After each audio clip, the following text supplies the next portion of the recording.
Motion pictures, can't get enough. Cinephile, movie lover, and a big movie buff. Talking to actors, directors, innovators, athletes to writers, real trailblazers. Yeah, originator, not a duplicator. So honest, always authentic. Tune in, trust me, you don't want to miss it. This is the Monday Morning Critic. Amazing life journeys, great interviews from sports analysts, even reporters too. Captivating, always top content, bringing top quality. Everybody's talking. Yeah, originator, not a duplicator. So passionate and so authentic. Tune in, trust me, you don't want to miss it. This is the Monday Morning Critic. Woo!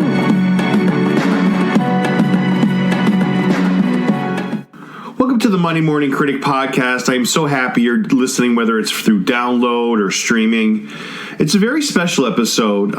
It's my 100th interview, and I am so honored and blessed and just, I don't even deserve the person that I'm interviewing, and somehow he agreed to come on the show, and his name is Austin Pendleton. He is a legend of theater, of the big and the small screen, and I'm almost positively sure anybody that's come across his path has absolutely fallen in love with who this man is and what kind of sweet soul there is behind the man. I did want to say a few things before I get into the interview with Austin. I'm very proud, and not to pat myself on the back, but I'm very proud that I've gotten to this point in a time of when there's so many podcasts and there's so many people that just have a podcast to simply say they have it, and they do so without pride and effort and passion. And it's a sad way to not only go through podcasting, but to go through life. I don't know. I've always felt that, if nothing else, I've brought forth unbelievably awesome guests that have the most phenomenal journeys to tell you. And that's the one thing I'll always be proud of. That and the fact that I'm very passionate about this. And I've done it through just not people that are, popular or people that stand out. I've just gotten people throughout my life that have moved me. Their work has inspired me. Every single guest I have is a result of that. I have not paid one guest. I have not paid people to give me reviews. I have not paid people to inflate my podcast. A true good podcast stands on the final quality product. It does not stand on fake and bogus numbers that you paid people to put there. All that being said, I'm very proud to get to this point. 100 wonderful people that have come into my life and give me passion behind this passion, behind making a podcast, behind putting things like this together.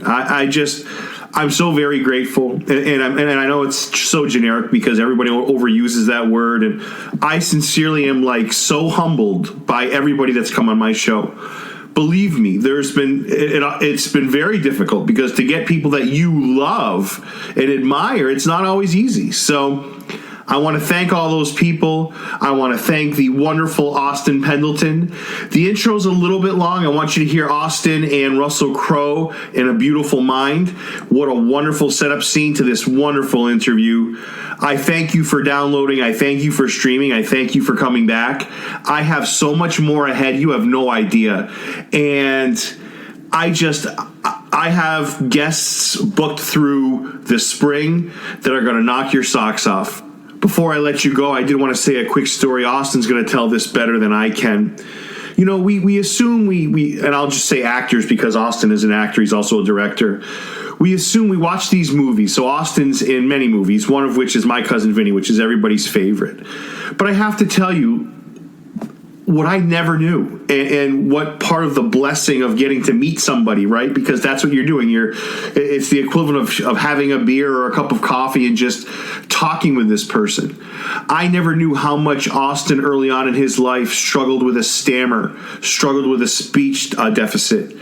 And that's the exact part that they wanted him to play in My Cousin Vinny. And I can't even imagine how. You're asking somebody who's not gotten over, but continuously struggles with that issue, to now go back into what they've spent most of their life, trying to overcome. I had no idea. So now I don't feel guilty watching this scene by any means, but I guess I have much, much more appreciation for Austin as a human being, and more so as a professional to do that. And he goes on to tell it and with much more detail. I'll let him do the rest of that. But I don't know. It's just one of the things that fascinates me when you get people that you love on the show and they tell you things. And my guess, I would say, for the most part, know what I think of them. It's not fraudulent. It's not, forced on them. They can see it. And that really strikes a beautiful chord within me. So I won't waste any more of your time. Thank you for everything, guys. I'm going to leave you with a scene from A Beautiful Mind and the awesome Austin Pendleton after that. Talk soon. So now that I know that you're real, who are you and what can I do for you? Professor, my name is Thomas King. Thomas King. Mm-hmm. And I'm here to tell you that you're being considered for the Nobel Prize.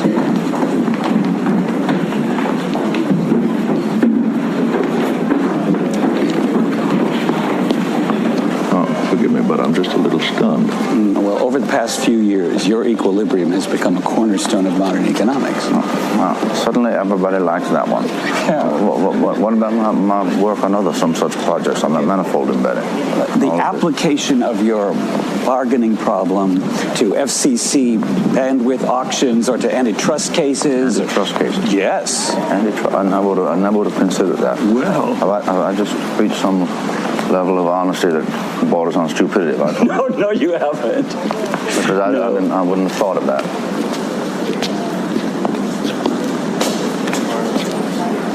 Shall we have tea? Well, I don't go in now. I usually just take my sandwich in the library. Come on, John. Let's have some tea. It's a big day.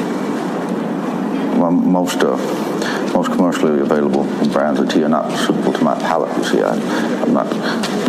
There are some northern Indian teas which are dense enough, and I enjoy the flavor that they have. And I have not been in this room for quite so many years. I wonder what tea they serve. Thank you, young lady. Things have certainly changed around here. I have a son that age. Harvard.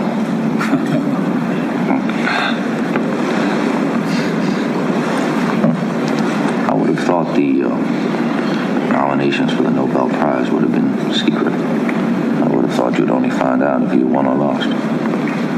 That is generally the case, yes, but these are special circumstances. The awards are substantial. They require private funding. As such, the image of the Nobel is... Oh, I see. So you came here to find out if I was crazy. Find out if I would screw everything up if I actually won. Dance around the podium, strip naked and squawk like a chicken, things of this nature. Something like that, yes. Would I embarrass you? Yes, it is possible.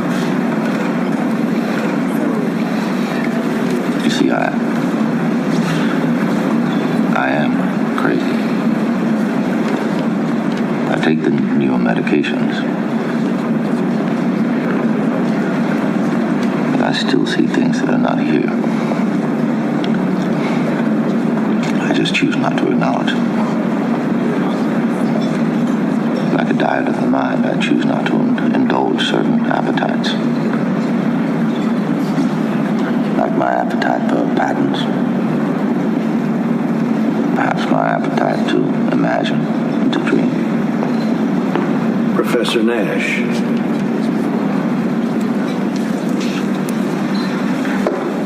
It's good to have you here, John.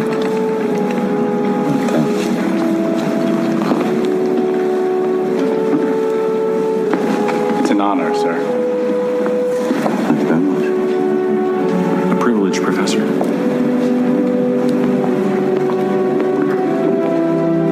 Professor.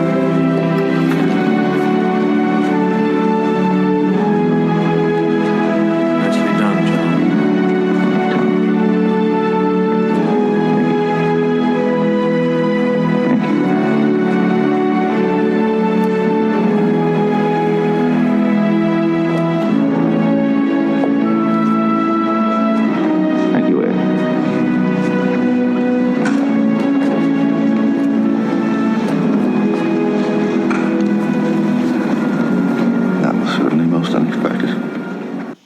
My next guest is a Yale graduate. He's a playwright. He's a stage actor. He's a theatrical director.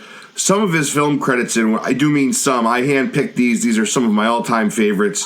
Finding Nemo, A Beautiful Mind, Amistad, Searching for Bobby Fischer, My Cousin Vinny, Short Circuit, The Muppet Movie, and my all-time favorite one of Guarding Tess. His name is Austin Pendleton. Austin, you do the man on this side of the microphone. Such an honor by coming on my show today. My pleasure. My pleasure. So, I don't know where to start with you. Like, this is my 100th episode, so I'm, like, so thrilled that my 100th interview is with somebody of your caliber and your kindness, and I don't know what to say. Oh, well, I'm honored. You know, and I almost feel overwhelmed, Austin, because I know theater well. I don't know it nearly as much as I should. And that is your background. I mean, I was watching a documentary on you, something along the lines of being Austin Pendleton, something along those lines, and the impact you've had on the world of theater is remarkable. I mean, it almost seems like I've had many wonderful actors on my show. I don't know that anyone has been like you as far as the love, and you can't draw the line between, you know, theater and something else. You are all about being an actor, being in the theater. Is that partially correct, at least? I sort of grew up in the theater. I mean, my mom had been a professional actress and director, and then she married my dad, and she settled down in Warren, Ohio, which at that time was an industrial town in the northeast part of Ohio. There, you know, it's right near Youngstown and other towns like that. And when I was growing up, you could see the blast furnaces. You know, this sky was orange at night. It was a prosperous blue collar community, and my father he ran a small plant there, but there were lots of plants, you know.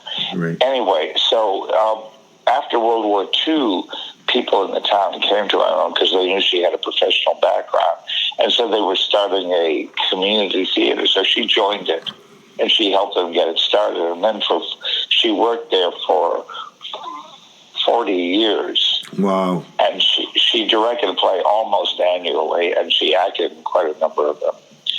And in the early years of the theater, the rehearsals would be at night, and well, they were always at night, but they were in our living room for the first year or two or something. And so after dinner, we would clear the room, you know. We would put all the furniture. We would rearrange the furniture, and these people would come over after dinner and rehearse till 10 o'clock, 11 o'clock. I forget. Wow. I would sneak. I was supposed to be in bed. I would sneak down, and it was transformative to me. Wow. Just to watch it. And then the first two plays were actually presented in our living room. One was a Noel Coward play, and one was a play called Hotel Universe, very challenging plays. And after that, they moved to other venues, and then they opened a theater. Then they constructed a theater of their own, which still is there and still is doing plays. So I grew up just surrounded by all this, and so I associated with all kinds of good things, you know. Yeah. Good feelings and all that, and excitement and everything. So I can't remember a time I didn't want to work in the theater. Right. I mean, is it safe? Is it safe to say that you think thought the world of your mother? Oh yeah. Yeah. She was very. She was a remarkable woman. She was a real community spirit. She got involved in a lot of things in the community, primarily the arts, but she was very very dynamic, very active, very demanding, very thoughtful, very, very gifted. So and then when she died a few years, about 10, 12 years after she had moved to the Boston area after our father died, and my sister lives in the Boston area, so she moved to be close to there. But still, when she died, the Warren Tribune Chronicle wrote an editorial about her. The last paragraph was one sentence saying, "She will be missed." No, that was when she left town. Sure. Yeah, that was when she left town. Yeah. I mean, my goodness, it's almost like how much of your success today and your drive and love and your supreme talent, how much of it is kind of, I mean, I guess I know how you started and it's certainly ingrained in you. I mean, how much of it is just the love of what your mother taught you, like just moving on for that reason? I mean, yes, you love theater. Almost 100%. Right. So there's, I mean, that's the ultimate inspiration, I would think, Austin. Yeah, it's pretty straightforward. Right. So you've acted for 50 years. You've taught for 40 years. I mean, there's just so much. I mean, I've heard that the most popular of actors say the most wonderful things of you. Meryl Streep, Olympia Dukakis, just on and on. Ethan Hawke. I did want to ask you. I mean, one of the things that people say about you is he flies under the radar. He's the most famous actor you've never heard of. I just don't agree with that stuff. I just feel like if people don't know who you are, they're being ignorant and they're not paying attention. Like you've establishing yourself has not been an issue for you, Austin. Well, I've never. I mean, not that it's ever come close to being true, but I've never particularly wanted to be. I've sort of been afraid of being a star were that ever to happen. Right. I used to run fleeing from TV series. And I mean, some of the best work in America in the last 50 years has been in TV series. Right. So it's not that I'm looking down on it, but I'm just not remotely. I mean, I aspire to it artistically, but the feeling of being in the spotlight is always, for somehow reason, I don't know. I have no idea what that's about. And I'm not saying if only I had a drive, I could have been a big star, because who knows? Those things are so right. They're so strange, you know. The three people you just mentioned are three of the best actors in America. Yeah, absolutely. Yeah. And one of the things I wanted to ask you before I transition off of theater, you got a chance to direct Elizabeth Taylor, which I don't think many people I'll ever interview moving forward can say. I mean, that's a pretty only two people ever directed her in the theater. Well, no, actually on Private Lives, I think there were 3 or 4 directors by the time I was all over. But she only did 2 plays, The Little Foxes and Private Lives. How was that, Austin? That whole experience of just the play itself. Oh, she was heaven. Yeah.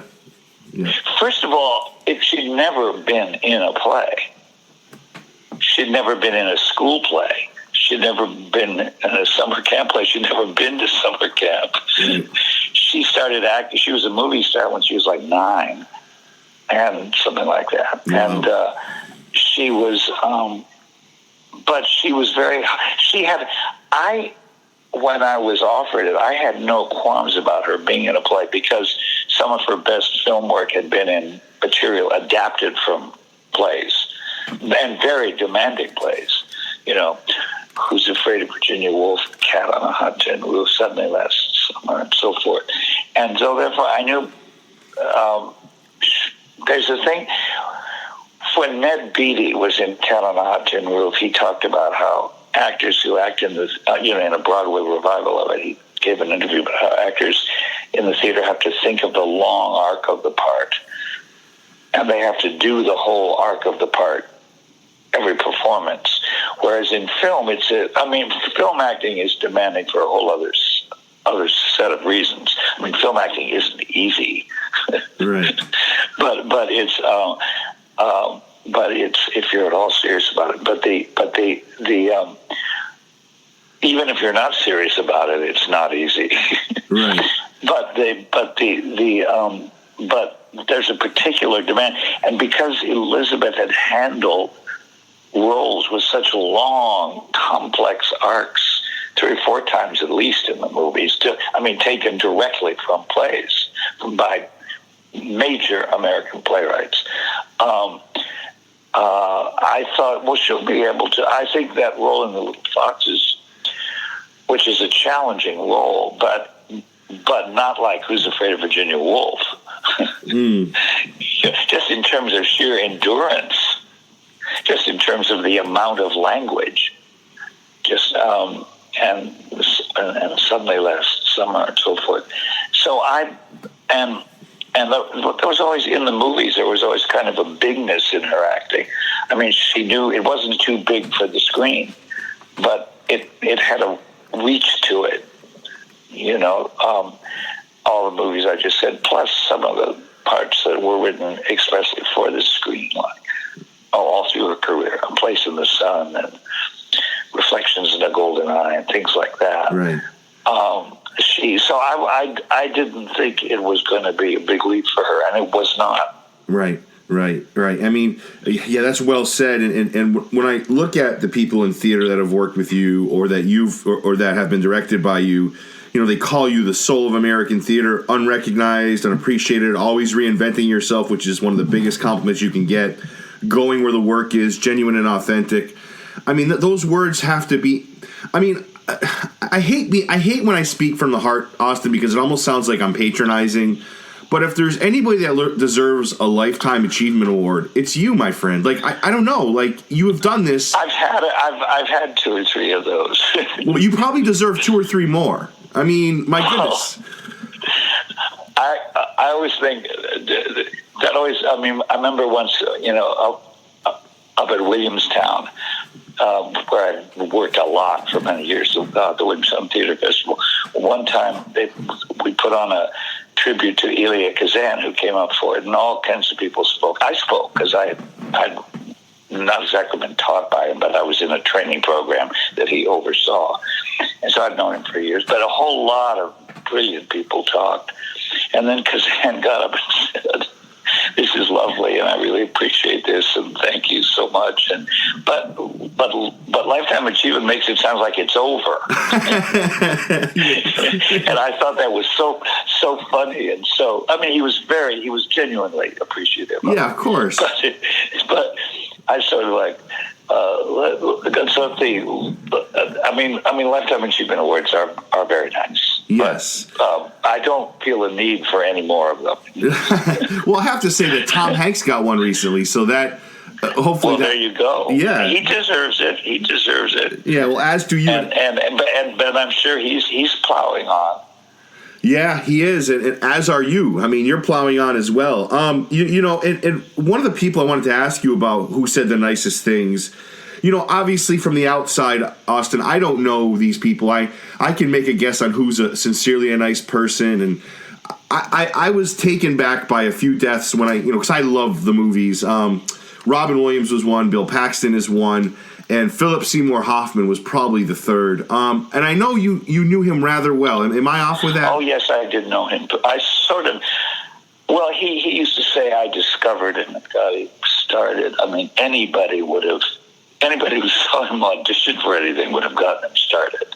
I mean, he was a no-brainer. Right. He was astonishing. When he auditioned for me for the non-equity company at Williamstown, I think it's one of the 2 or 3 most exciting auditions I've ever seen. Wow. This person walks in I'd never heard of him. And there he goes, you know. Wow. And so it was not finding the diamond in the rough. The diamond was right there. Wow. Yeah. But he seemed to have such an appreciation for you. You know what I'm saying? Like, it wasn't like, yeah, I'm great, and I have this ability. It's like he never forgot you and where he started. So I think maybe he viewed it a little bit differently, because I think he thought, and I'm not obviously trying to speak for anybody, but I thought the way he spoke about you, thought the world of you. Well, I think that the moment of that audition was the critical moment in his life. Right. He spoke about it that way. He spoke about it to me, and then I saw it in the documentary.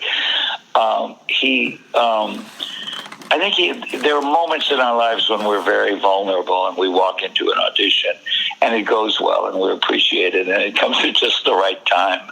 You know. Right. And yeah. But trust me, anybody in that room, I happen to be the only one. If somebody else, they would have done this. They would have hired him. Yeah, there's no question that he has, you know, that wonderful, that, you know, and you see it in his films that he did. It's just remarkable.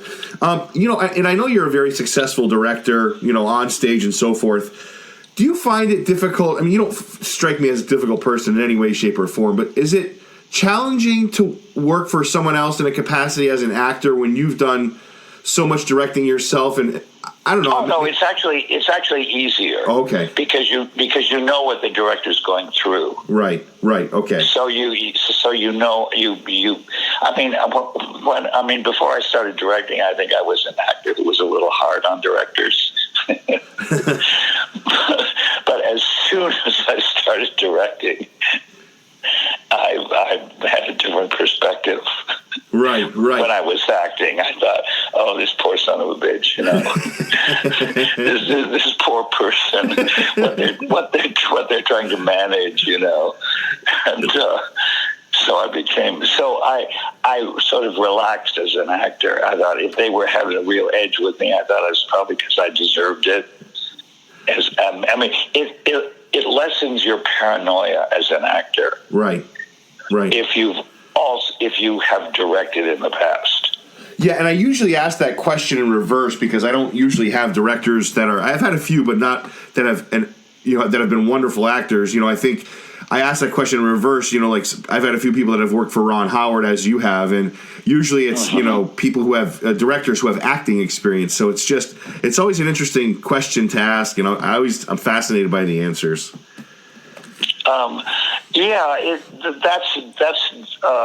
That's been my experience. Yeah. Now there are a lot of people who transition from acting to directing, and they don't look back. Right.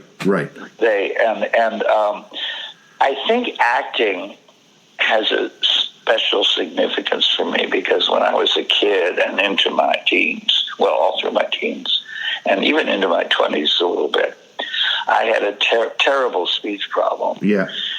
Which would frequently, except if the role called for it, it would more or less go away when I was acting. Right. So I still, after all these years, equate acting with having saved my life. So that it's hard for me to not keep going back to it. Right. And you just took my next question out of my mouth. So, like, there's 3 movies, if you don't mind, that I'd like to ask you about, okay? Sure. So My Cousin Vinny is one of my most favorite performances of yours. It's not the favorite because I'm going to go into that one in a second. You have done so many wonderful performances.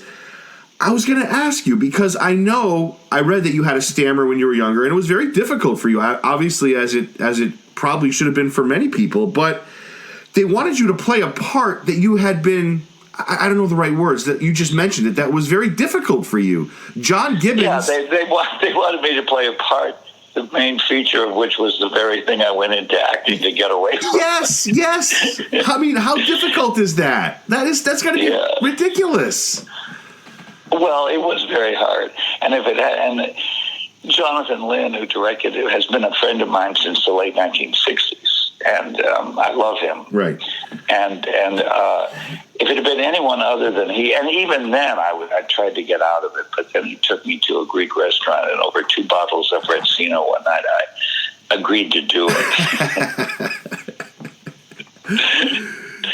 And then after that, I was in either 3 or 4 other movies of his. So how do you, like, I mean, it's beyond funny. It's so, and I almost feel guilty saying it's funny because I feel like I'm laughing at something that's very near and dear to you, but. Well, that's what comedy is. Right. I mean, you know, the old cliche that comedians are very unhappy people. I'm not that, but I certainly was when I was making that movie. Right. So was that a tough time for you, or is that just No, it was just the making of the movie. Right. I thought it brought. See, when you have that problem of the stammer, and you work and you largely find your way out of it. You don't ever completely find your way out of it, but you get on top of it. Sure. You're afraid that if you go back into it completely, even like in a role, that you're never going to get out of it again. Right. Sure. It's sort of now that's not logical because you develop the tools to get out of it, but still it's a primal feeling. So it's on top of it being embarrassing, on top of it putting you back in some of the most painful moments of your life. You actually feel like you're never going to get back out of it. Right. And so, do we have to do so many takes? Just to feel like that, And I wouldn't do it again. Right. I mean, I can't imagine how breathtaking the role would have to be for me to go into that kind of territory again. And then people highly placed people I respected in the industry said after it came out, "You've never been this good, and you will never be this good again." Ugh. And I thought, well, can I use an expletive on your show? Absolutely. I to myself said to them, "Fuck you." You're saying if I'm fluent, you won't believe me. That is ridiculous. That's a terrible thing to say to somebody. Awful thing to say to somebody. Awful. Yeah. And indeed, the offers stopped.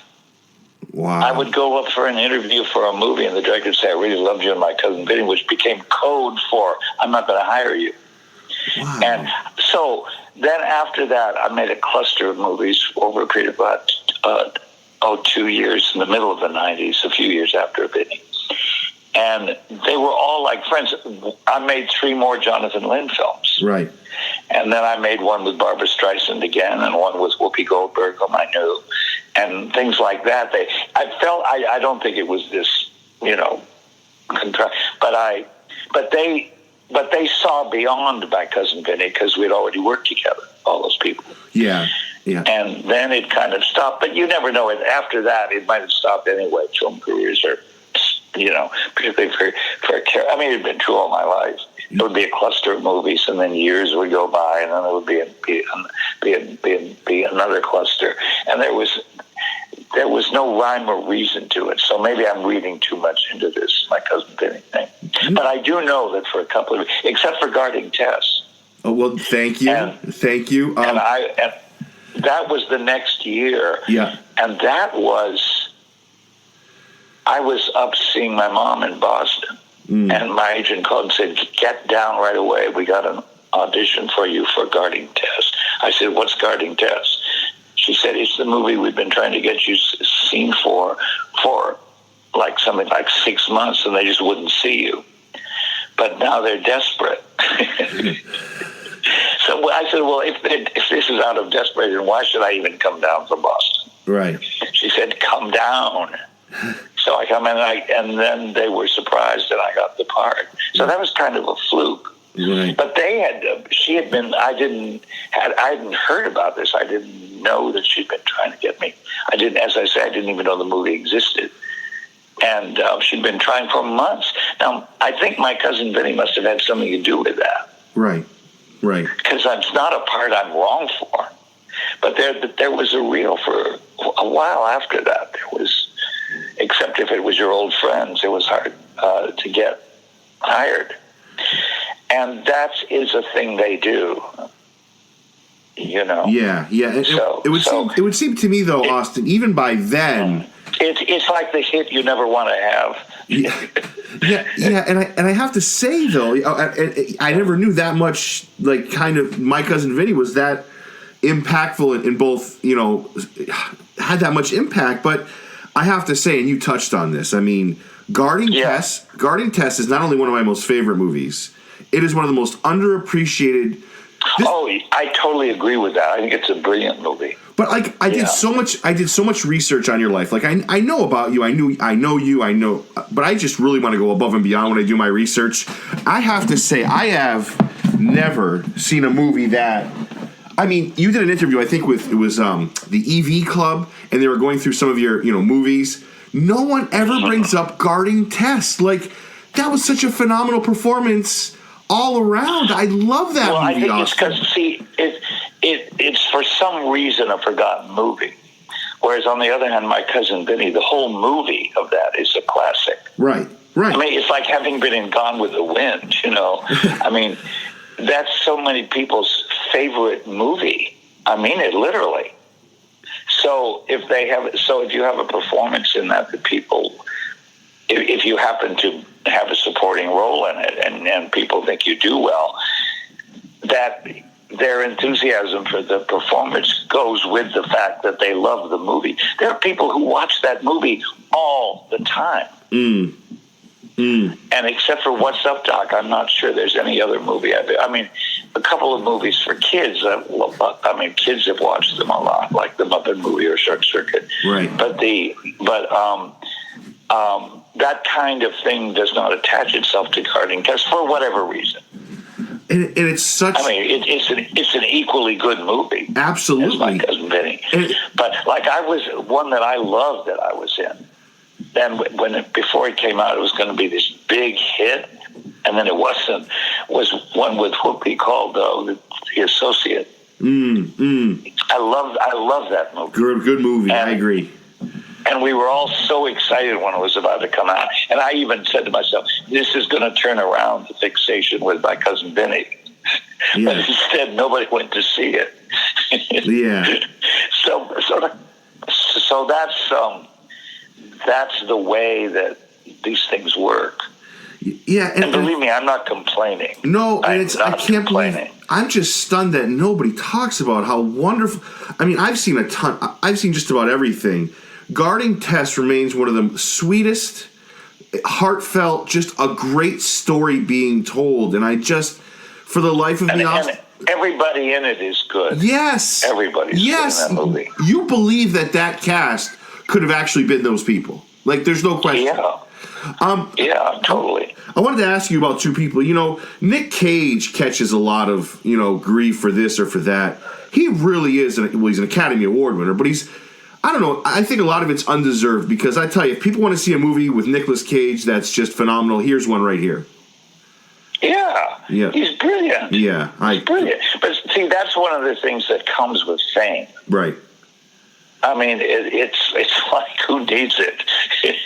He's a brilliant actor, and he's great to work with. Yep. I mean, what is anybody's problem? Yeah, I completely agree. But I've been waiting forever to tell you how special Guarding Tess was. So thank you for that. And your sense of humor pops in that movie. It's so funny. There's a scene you're in the hospital and you call, Nicolas Cage's character Dougie. It's just such a funny, like, your sense of humor comes out during that movie, and I love it.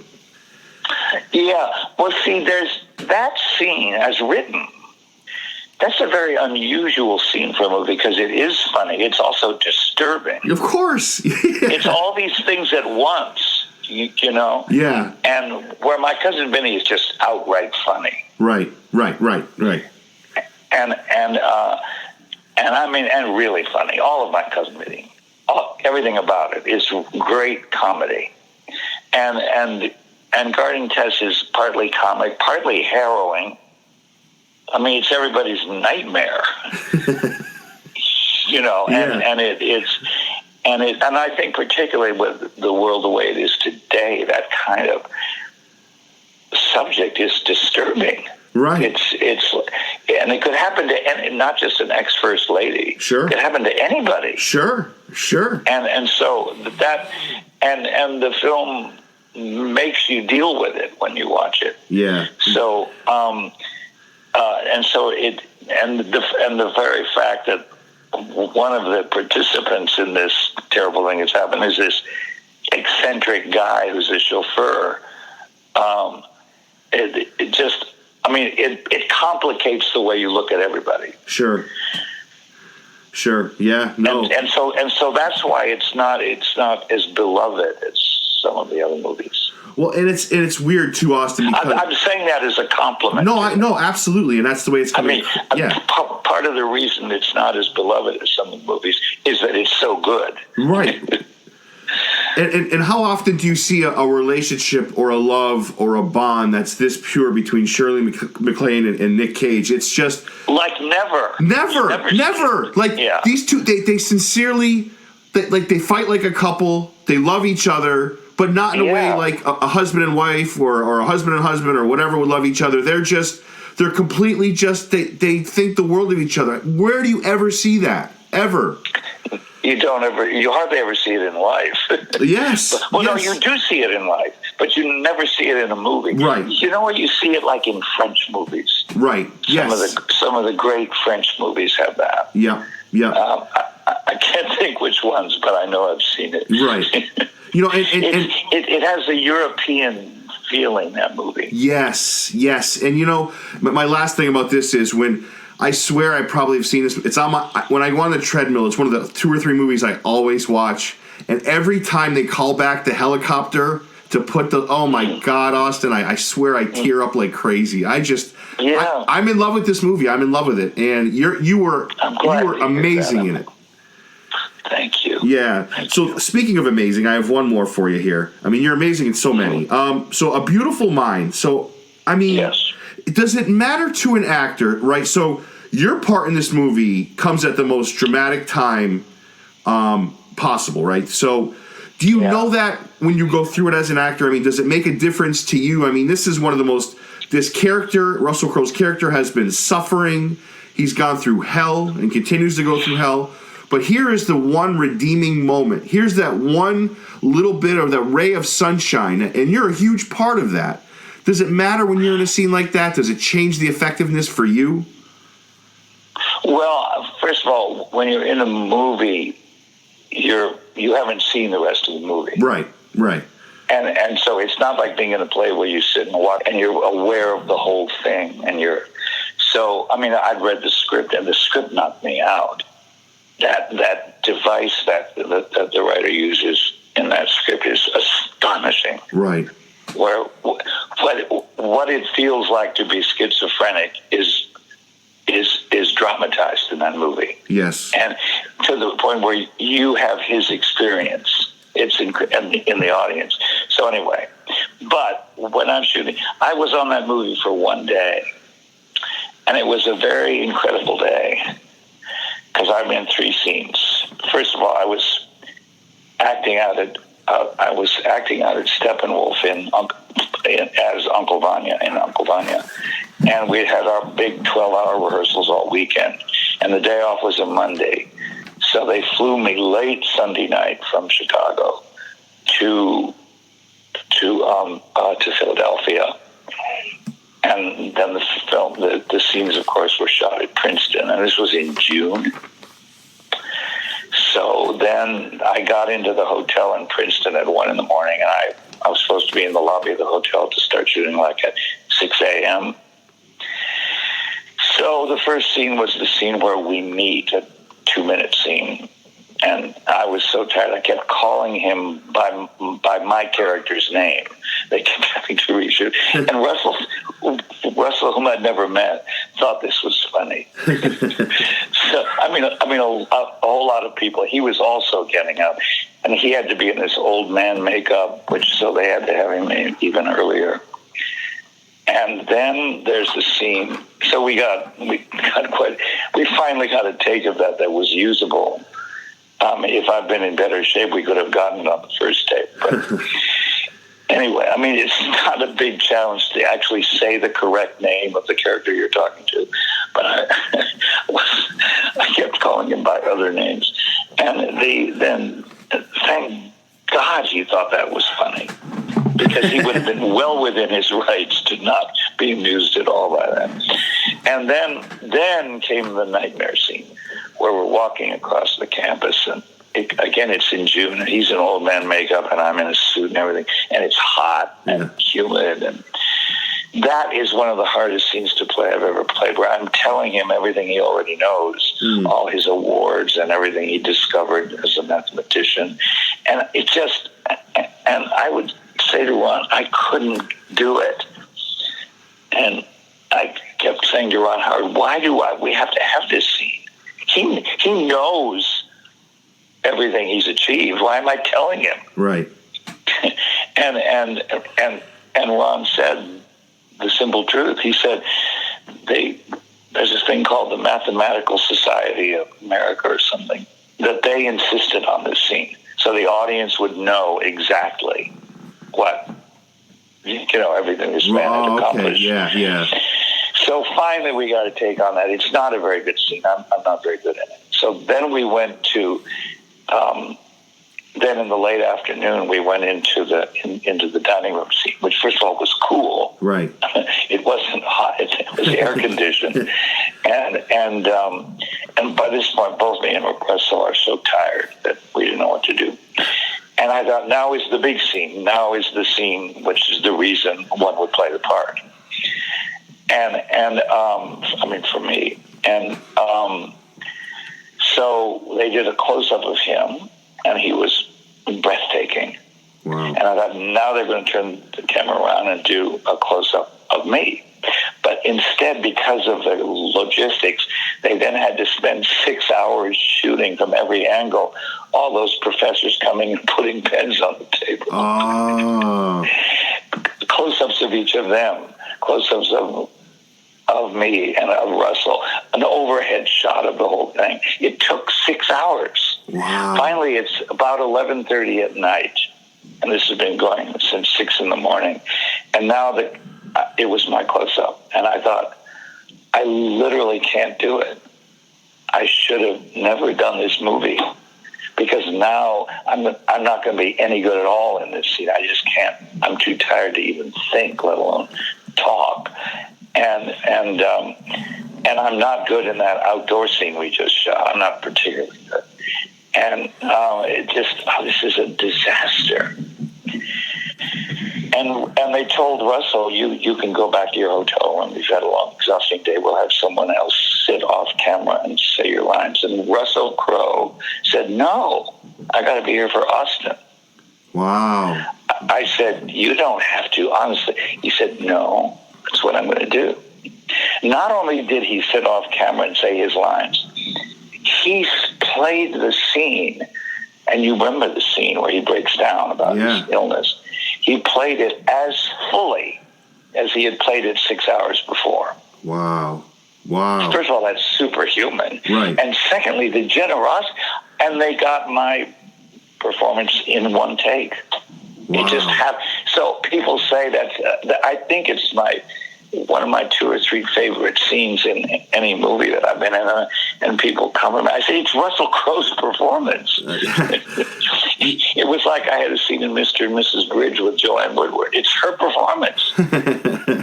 All you do is look at them, and then you talk. Yeah. I mean, they're giving you so much, even when they're off camera.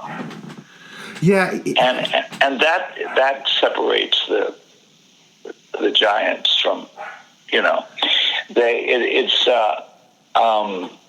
it's courtesy to remain and to be off camera, but to give as full a performance off camera, that's just astonishing. Right. Absolutely. And so both of those those are my 2 favorite performances, are that scene in Beautiful Mind and the one with Joanne in Mr. and Mrs. Bridge. In both cases, it's because of the off-camera artist who's playing so fully. Yeah, I mean, it seems like you're a bit hard on yourself, though. I know you said, it wasn't your best performance. I mean, you're talking about it. But after you watched the movie completed, did you change your mind about your performance? Do you say, you know what, maybe I was a little bit hard on myself? Because I'm going to tell you, Austin, you bring out, I mean, he breaks down to you and says he's crazy, and I don't, by the way, that's another conversation. I don't think having this affliction as being crazy. I think it's, how like any other disease, it's you have it. It's an illness. Of course, but he lived through a time where that was regarded as crazy. Oh, absolutely. He lived through an unenlightened time all his life. So once you see this beautiful performance, I mean, both his and yours, do you change your thought process? Do you say, you know what, maybe I was a little bit hard on myself? No. I thought I could see in what I was doing. Right. I could see that I was taking him in. Yeah. But to take somebody in, there's got to be something for you to take in. Sure. and there sure was. Yeah. It literally would have been impossible without that. I mean, and I think that's the scene that just people have been watching this man go through pure hell. And then they find it's just like I mentioned earlier. It's this one ray of sunshine that just, I mean, if you're not crying at that scene, I have to wonder if you're a human being. I mean, I just, that's the scene that brings out the tears the most to me. Well, it's certainly. I mean, it's a wonderful scene just in itself. I mean, its placement in the script, and again, the quality of the writing. Yeah, and I have to say, Austin, which all the way through the movie is extraordinary. You are so great in so many things. I wish I saw more of your character in Searching for Bobby Fischer. Oh, I had a big scene that they cut right at the last minute. Oh, like. And I ran into Scott Rudin, who produced it, about a week before it was open, and he said, "We're fighting to keep that scene in," which was a very gentle way of saying, preparing me that it might not be in the movie. Right. I mean, it was like a 10-minute scene. Right. And I would kill to have the footage of that scene, but I think somehow it got lost. Yeah, and I'm so glad he told me that. Right. Because I would have been, that would. And I remember on the plane reading, and I was reading the new draft of it when I was going to do it, and I thought, wait, this new draft is long. Maybe my scene will be a casualty. But then I put it out of my mind. But as Scott said, they struggled right up to days before it opened to keep that scene in the movie. It happens. Yeah. It's happened to like everybody. Right. And is the ultimate, I've heard some actors say this, is the ultimate, I guess, I don't want to say opportunity, is it, voice, where you're doing animation voices, like you were supremely awesome in, Finding Nemo. Is that a job that's coveted by many actors? That's hard. Right. Because you're not playing opposite anybody. Right. You're in a room and there's a screen with the animation on it, and you have to say your lines. You say your lines a line at a time, and then you take each line and say it over and over until they're happy. Happily, the people at Pixar are more than charming. Right. I mean, they're so supportive. And at the end of a long afternoon of this, they took me to this wonderful French restaurant in Berkeley. So, I mean, all of that was, but the actual doing of a part like that is, I mean, the rewarding thing about acting is acting with other people. Right.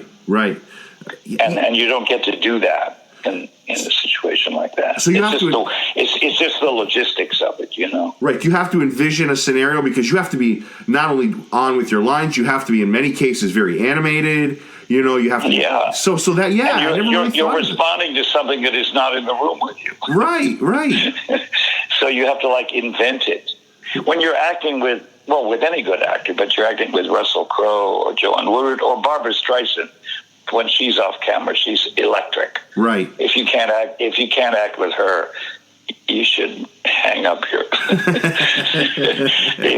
But people like that, or people nowhere near as well known as any of those people, there's certain actors where, boy, the pleasure of acting is acting with people who are good.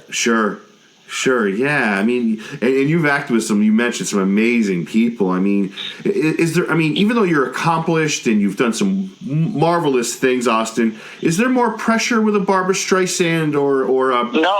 No, there isn't. Okay. She's so good, it actually takes the pressure off. See, a really good actor takes the pressure off. Right. Because the moments start to happen. Yeah, and you know, Austin, and that's true whether an actor is a celebrity or whether they're not. Some actors take the pressure off you just by it. Stuff starts to happen. Right. And you know, Austin, I hear nightmare stories from other actors on the reverse, where there's actors that try to show up the other actor or put them in a position not to succeed. And I've never understood that. I've never understood why you'd want to do that to somebody. That's very rare. Right. That you hear about that more often than it's actually true. Right. I mean, yeah, once in a while that happens. Frankly, though, I'll say a shocking thing.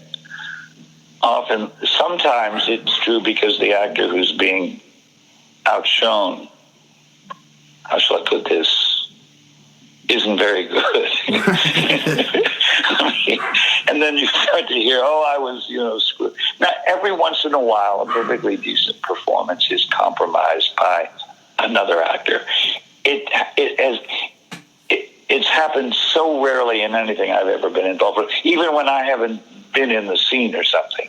It's happened so rarely in anything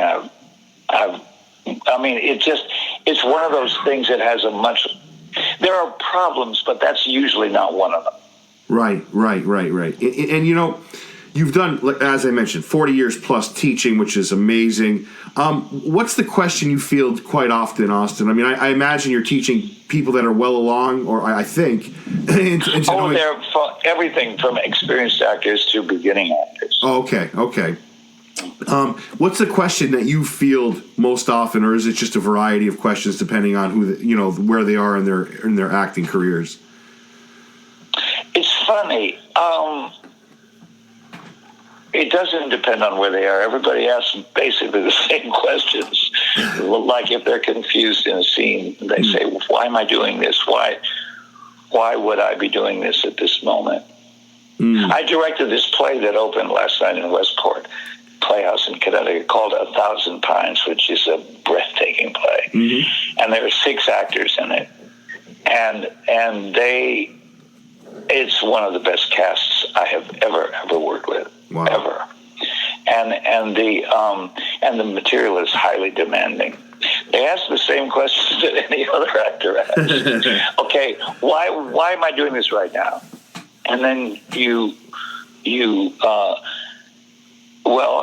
either come up with an answer for them that hopefully helps them, or you say, as a director, actually, I don't know, but do it anyway. And then they find something. But the questions are always valid. I mean, it's a perfectly valid question. It's at the heart of acting. Right. Why am I doing what I'm doing right now? Or as they say, what's my motivation? And all those old jokes about the directors who say, your motivation is your paycheck. That's bullshit. Right. I mean, that's a perfectly valid question. Right. So if you want the birdie to sing, you've got to give them a reason to sing. Right. If often they find it themselves, but sometimes they don't. That's certainly true of me as an actor. And I've seen that be true of the best actors in the world. Sure. Yeah, I mean, do you ever find actors that, like you said, you deal with people of all, different, parts of their acting career, different ranges. Do you ever find that people aren't acting for the wrong reasons when you're teaching them? Very rarely. If they are, they get out pretty quickly. Right.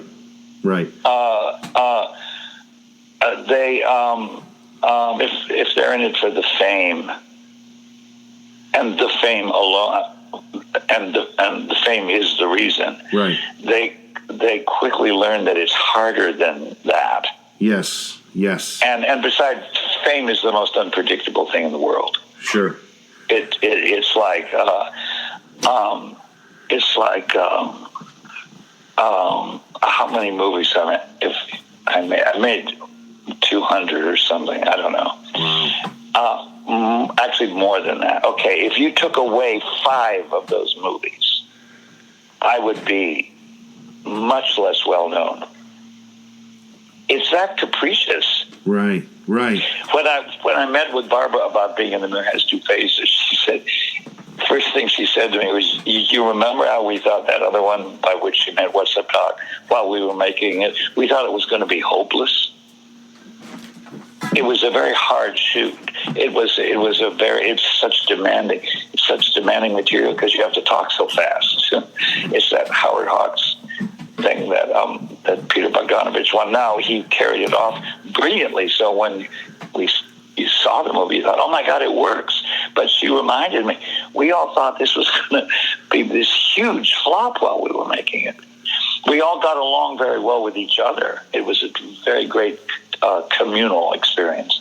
But it was, so say that had been a flop, had come and gone and was an early Barbra Streisand disaster. It would have been her first one. Right. And she's hardly ever had one, but that's what she thought, and that's what I think.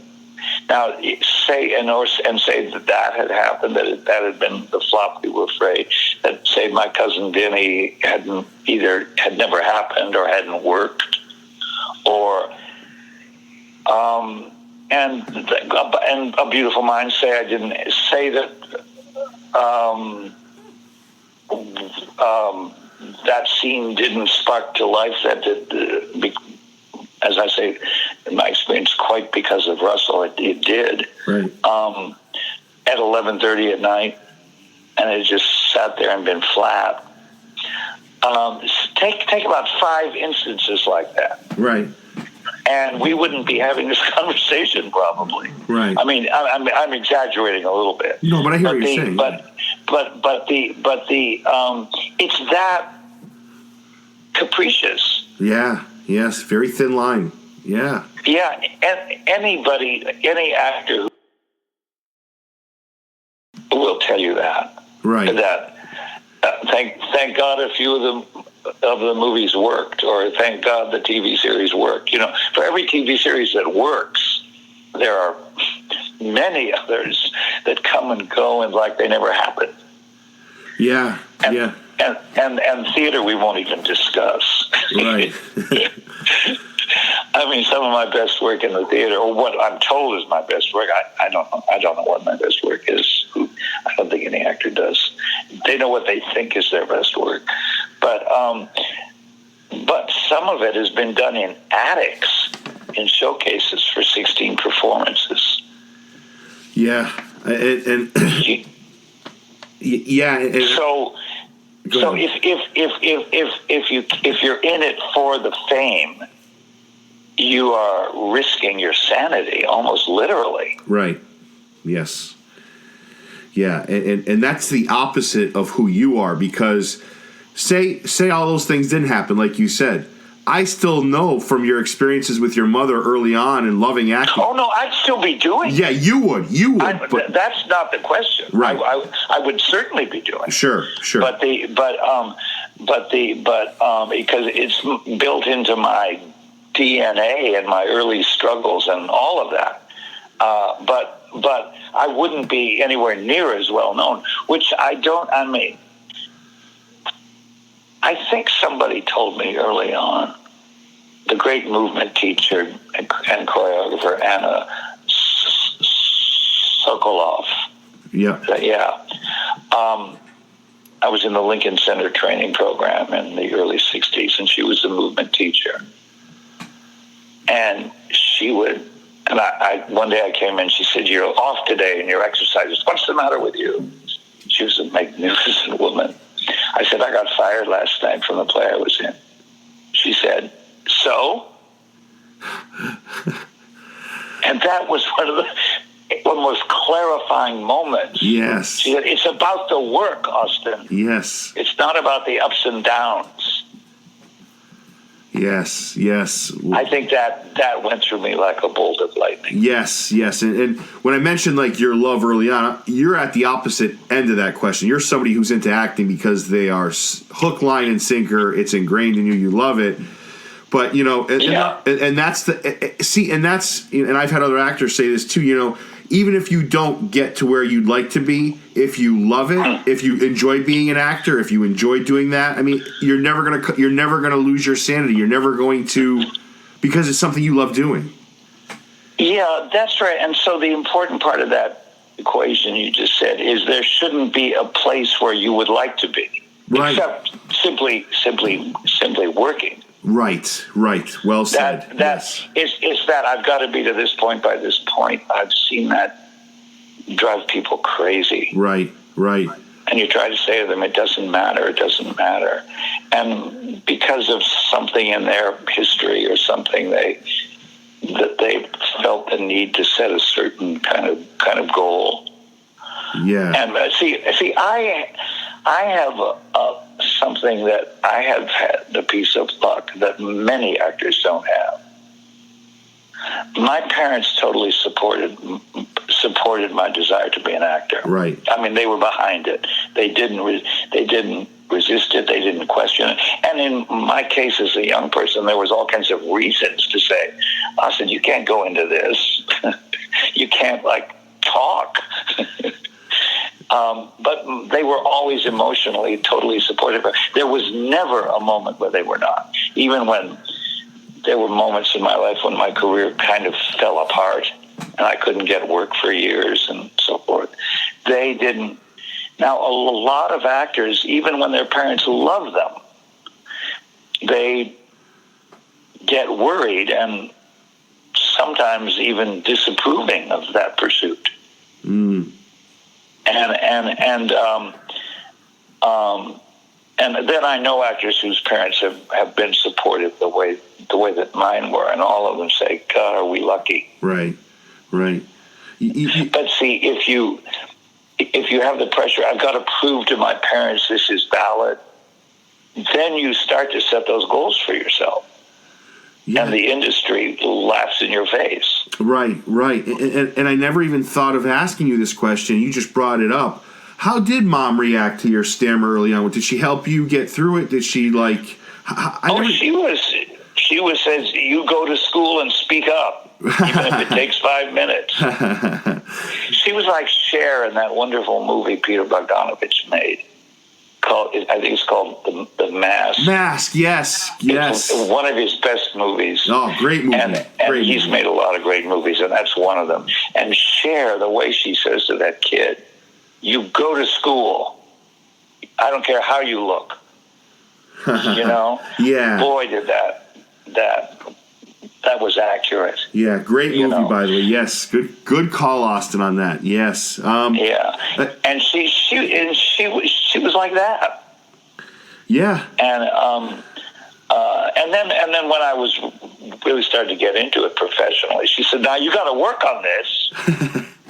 You don't want to just play the stuttering parts." Right.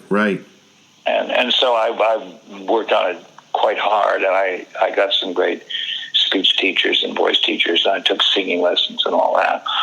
And but she was like, "This is not an obstacle unless you make it one," was essentially her point. And the same with my dad. So you can't take that kind of thing for granted. And I've also known actors, as I say, whose parents have really been supportive.